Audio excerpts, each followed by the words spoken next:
Hi. So out on my morning walk here, and a song came on over the earbuds, and it was a song called Abundance. And it was just this beautiful song reminding me that abundance is everywhere. That is the nature of life. That is the nature of being,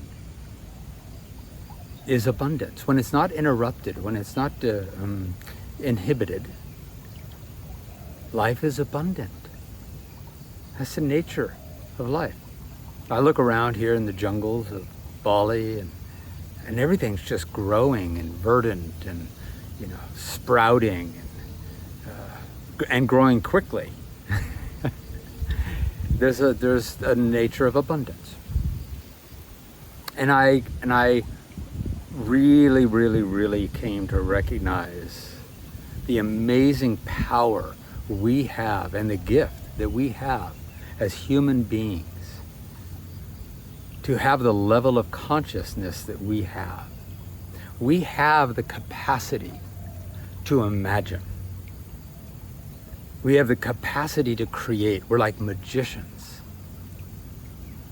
And we get in our own way because we imagine ourselves to be separate from that abundance. We imagine ourselves to be our stories. We imagine ourselves to be maybe unworthy of abundance, of love, of potential, of possibility, of opportunity. We're always questioning. Really? Me? Me? Really? And if we do get love or abundance or prosperity, then we're wondering, is this a fluke? Wait a minute, really? And we imagine our lives, and our lives shape around our power of imagination. And part of my personal journey over the last, I don't know how long anymore, years, months, weeks,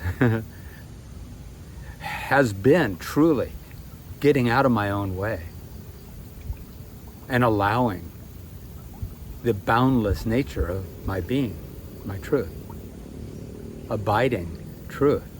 This is why we follow this path of abidance. Abiding our true nature is because the only thing that limits us is our imagination, is our thoughts, our stories.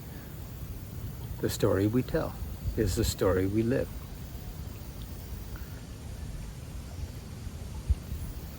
And I, for most of my life, had a story of questioning worth, value,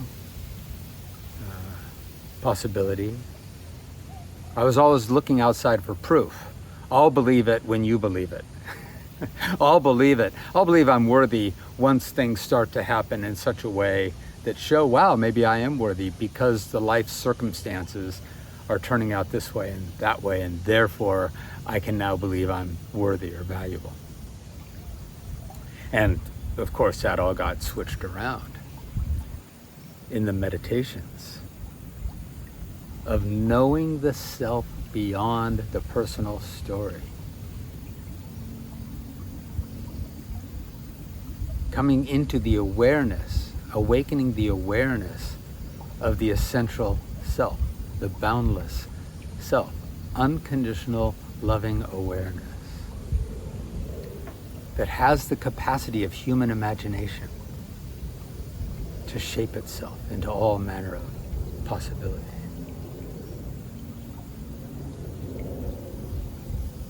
So my journey has been truly abiding that boundless truth,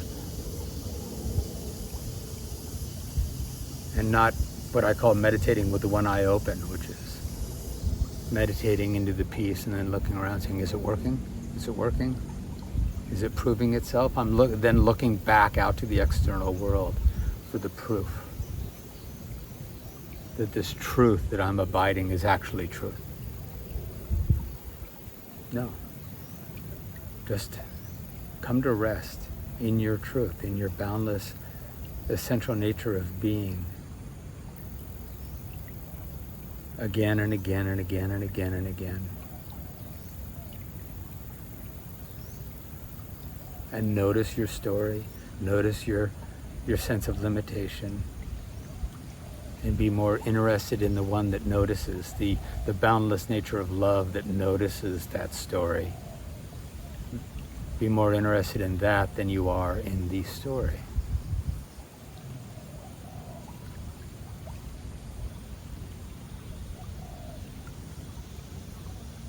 It's a wild thing now to make it personal here for me, sharing this with you, to now live in a clear, liberated knowing of there's no reason that I can't be and shouldn't be an absolute pure channel of love and abundance and peace and grace. Because that is the nature of everything.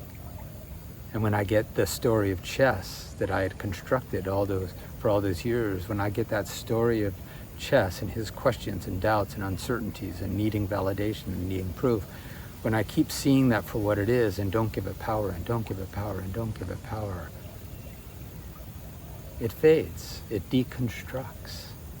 And what is left is truth, knowing. I walk through these rice fields. I walk in my morning. I sit in my meditation. I go to the store. I ride my motorbike through the streets, all the while being boundless peace. The chess story is not there examining everything, trying to chase value, chase happiness, chase abundance, chase prosperity, chase validation.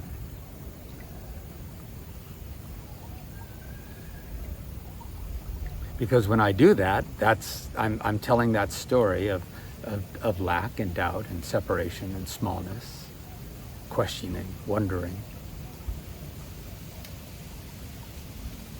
trying to get what I already am. That all tells a story of smallness and separation, and therefore I create that. Or I abide boundlessness, truth. Who am I beyond the story? That's one of the beautiful meditations we do, right? To sit and ask, what if I had no story? What if this entire character of self that I've created was forgotten, went away, miraculously just stopped? Would I disappear? Oh my God, I would not. I would finally appear, because the story would be deconstructed, and it's like the concrete over the flower trying to blossom, and the true authentic nature of being would blossom. Our authentic power to manifest, to create, to play, to allow, to be one with the abundance, to be one as the abundance, and no longer identified as the constructed character of self that can't play in the world. It's like the actor John Smith playing the character of King Lear. John Smith is always John Smith. John Smith can play any character he wants.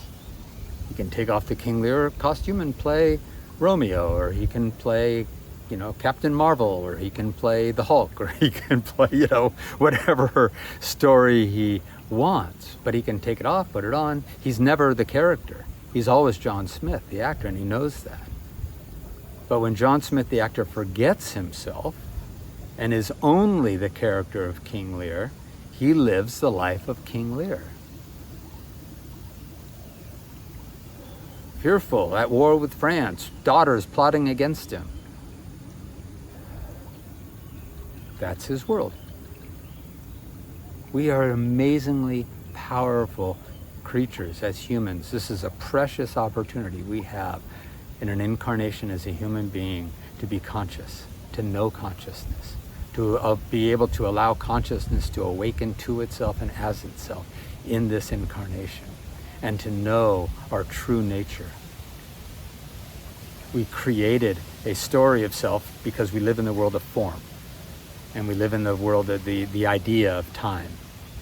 And so we created a character of self to engage with a world of form, of objects, the objective world. But we took it too far. We just took it too far. We just took that self that we constructed as a handy tool to create a sense of vehicle, and we took it and we believed it to be the only self there is. And it's just this tiny little small story that is being told about ourselves that is limited and has its conditioning and programming and beliefs that make it small. And if we just believe that, then we live in a small world, and the world shapes itself, our experience shapes itself around that small narrative.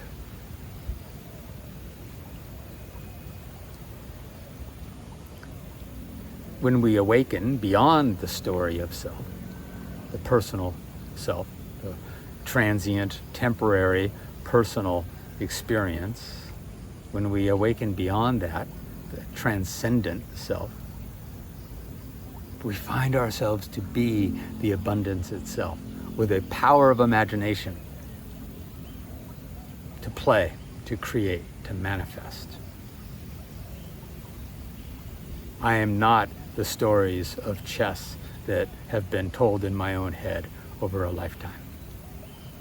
I am the awakened awareness of being that is boundless, that can create and play with amazing abundance in this world of form.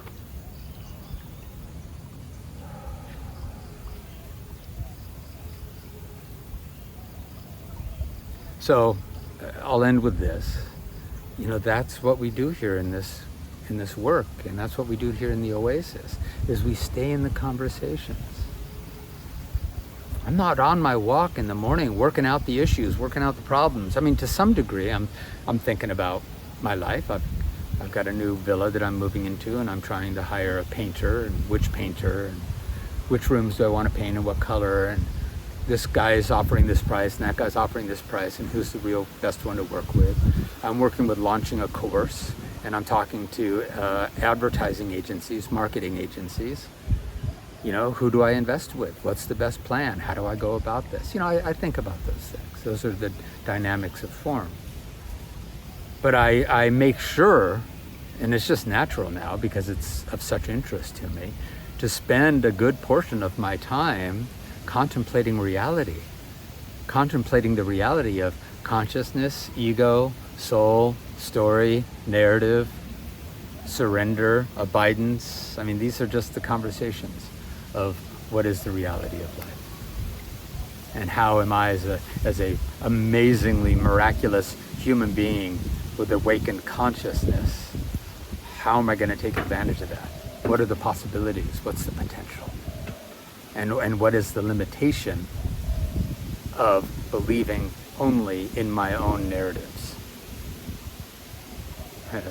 That's what we get to do. Stay in the conversation, stay in the conversation, stay in the conversation, stay in the studies. It's how we awaken. It's how we come to know and abide and awaken as our boundless, essential nature of pure being. Pure potentiality in human form. All right. Much love. Blessings.